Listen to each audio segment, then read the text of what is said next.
pwede siyang magpatuloy o takot ka na mabagay ng ating susunod na mga taon.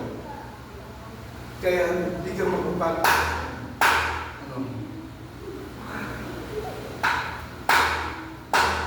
We must compete to picnic with the promise of God. Ang pangako ko lamang ng Diyos ang maging kalakasan mo sa buhay. Always in life. Lagi siya nakatin. We can move ahead 2023 with a utmost confidence.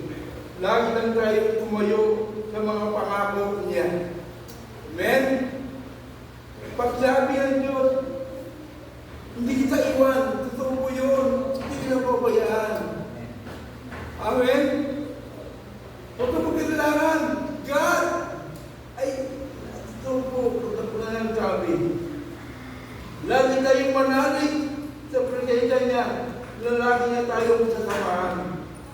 Ang patuloy niya sa atin, nung nakaraang taon, ang laging nabibigay sa atin ng tapang para rapin ang susunod na bagong taon sa ating buhay. Amen? Tandaan natin, wala po sa paputok. Di po yan, ang mga isilita, di po naputok siya. Yun po yung mga anak ng Diyos eh. Wala kang puputok yan. Mga ano lang ba nagpuputok, mga Chinese na mga puputok. Wala sa turotot. Hindi po ano. Wala sa ingay. Wala sa pagkain. Kaya tayo magpapalain ng Diyos.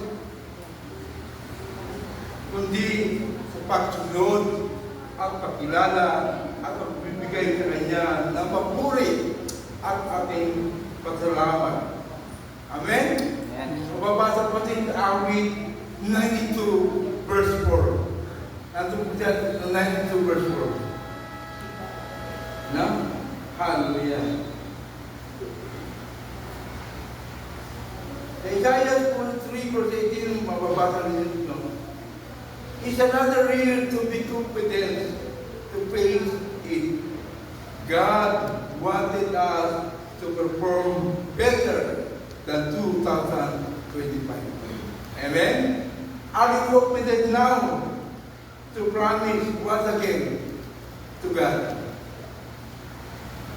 Kung ano ang mga bagay na pinangako mo last year na hindi mo natupad, hindi mo nagawa, bakit hindi ka mangako sa Kanya